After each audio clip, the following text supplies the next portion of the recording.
Today, I'm sharing with you a thought exercise with regards to the history of asbestos and my analogy as to what seems to be happening at a population level with regards to spike protein exposure. Now, a lot of this is predicated on a recent discussion with Joachim Gerlach, who is working and focused on spike protein removal with his products. And critically, one of the interesting things that came up in the conversation was the fact that they were finding higher and higher percentages of the population with asymptomatic spike protein exposure, meaning that when they test them, they're positive for spike protein, but they don't have any obvious symptoms. Now, this is an important concept. And one of the things that I've explained to people is that when we look at people who have long term symptoms after COVID infection or vaccination or the combination, what we call long COVID or PASC, essentially part of the problem is their immune response to the protein. And I liken it almost to pain. Some people are very sensitive to pain, the slightest thing and they feel pain. Other people, you could cut them and they barely feel it. And that is kind of like the situation we have is that some people are really sensitive to circulating spike and the presence of it, and others are not. The people who are very sensitive tend to have long term symptoms. But what he seems to be pointing to is the fact that there are a lot of people who have the persistence without the obvious symptoms. And the question is that relevant?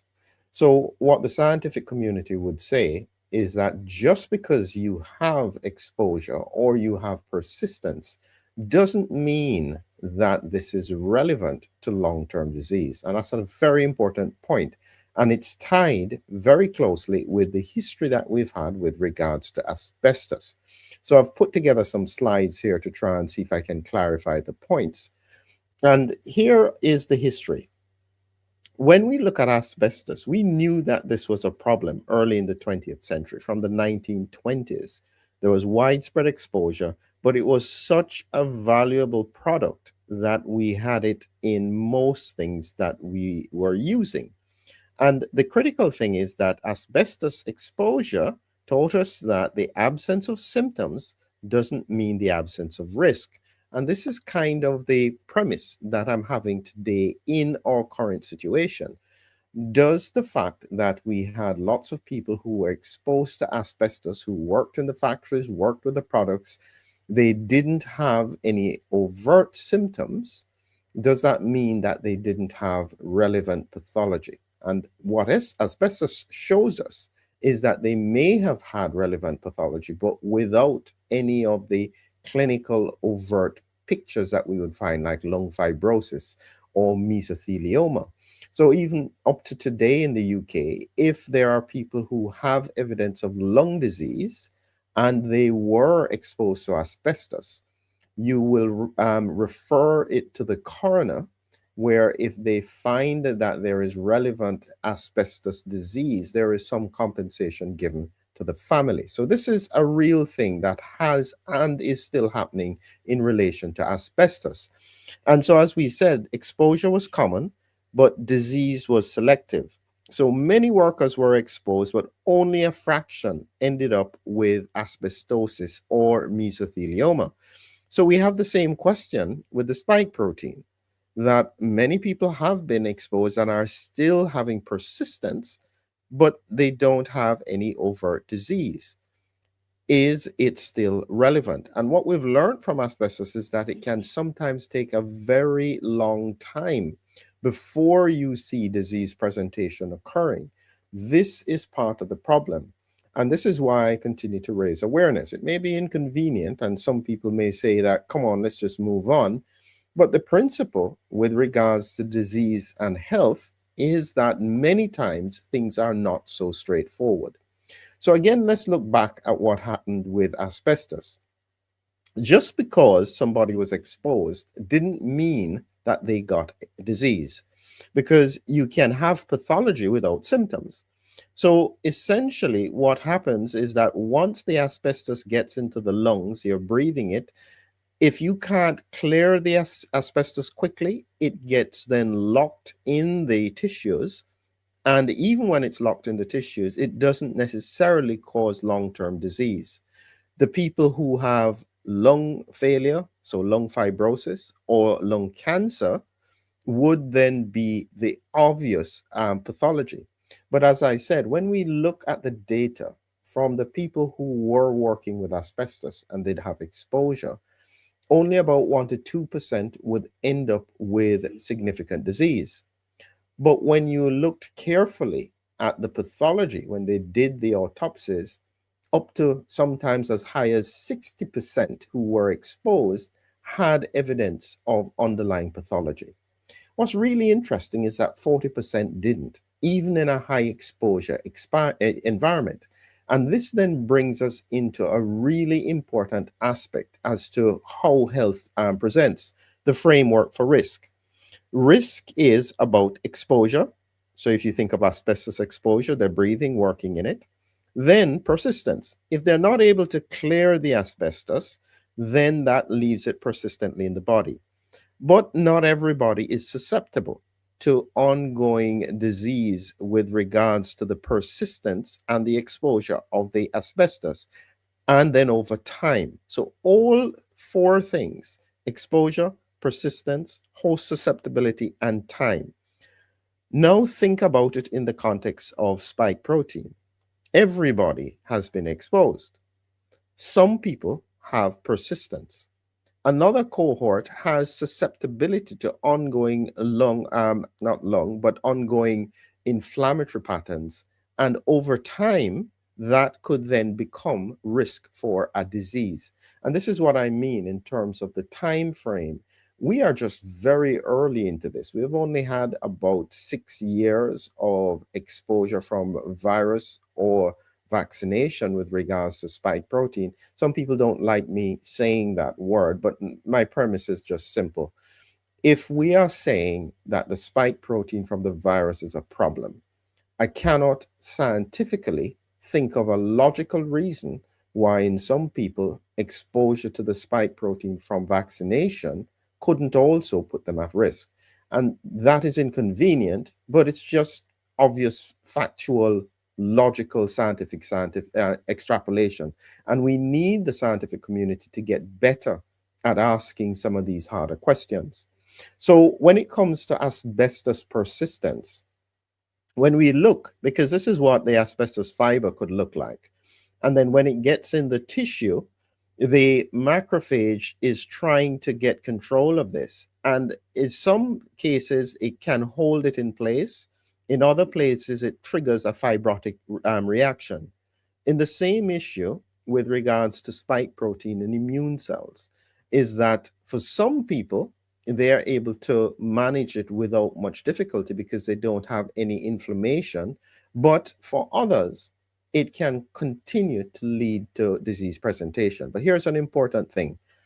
When we think about persistent spike protein, especially in the context of immune cells, if you have subclinical inflammation and it is still persistent, over time, if the spike protein remains in place, it is more likely, not necessarily absolutely, but more likely to be associated with disease down the line.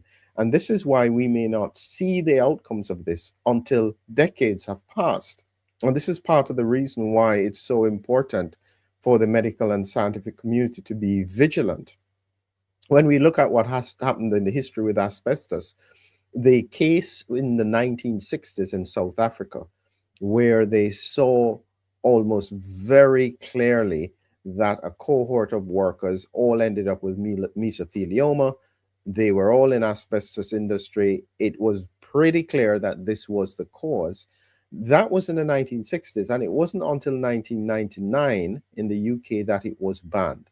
And it was because the implications were so serious, because they had put asbestos in all kinds of places, in hospitals, in schools, in houses. Suddenly, if you then ban it, what are the implications? And I think that this is one of those times where regulation was determined by the political sensitivity of the topic. Why does this sound familiar as it is today? But getting back to the point with regards to persistence, again, 40% of people had no issues with long term exposure to asbestos. But susceptibility is different for everybody. Some people can have a small exposure and still have a significant response. Some people will end up with vascular instability. And then you have another cohort who are very tolerant and appear to be quite well. And this is where it gets really, really complicated, because if you're not looking carefully, you're not going to see it. This is not going to just jump out at us. It is going to be a very consistent pattern of disease. And when I have been looking at the trajectory for hospital episode admissions, it is a very clear trajectory with regards to inflammatory diseases, both in the heart, in the kidneys, in the brain, in the neurology. There is something that is driving the inflammatory processes. Now, we can argue about exactly what it is, but this has changed since the pandemic. So there are two big things that are in our minds. One, is it just infection? Two, could it just be vaccination? Or three, could it be the combination of the two? And that's where I am focused. I think that the immune priming with persistent and recurring exposure to the virus is where the big risk is across the population. And when we look at how this is going to turn out, the time of exposure, initial exposure today, persistence months to years, subclinical changes are years, later disease could be decades. Inflammation, microclotting, organ-specific injury, this is what happens. And when you look at the issue with asbestos, this is showing you an immune cell trying to engulf one of these asbestos fibers. It can't do it properly, but in some people, it doesn't trigger a significant response. Yet in others who can't, their immune system can't do it, it then leads to fibrosis, inflammation around it, and this then goes on to potentially lead to cancer or lung fibrosis. And these are the bits that are very difficult to understand. And what we have to do is to get better at identifying the people who are at risk. This is the foundation of medicine. This is what we do. We are always looking to find risk and to address risk and to mitigate risk. That's why you have regular stool testing to see if you've got a risk of colon cancer. That's why some people have regular colonoscopies.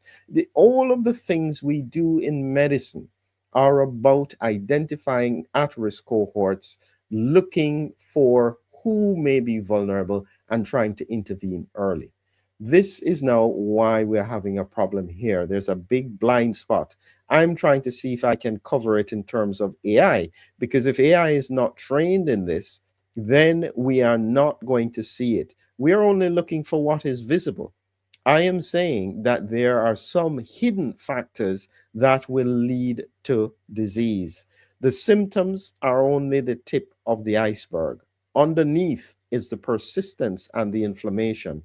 And if we don't get better at trying to identify what those factors are, we are going to be in serious trouble down the line.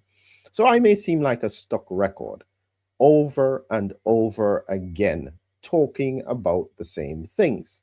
Some people don't like it. They say, let's just move on. This is no longer relevant. I say that's fine for you, but it's not necessarily fine for patients. I can imagine in the 1950s, the scientists who were concerned about asbestos were also similarly criticized and silenced.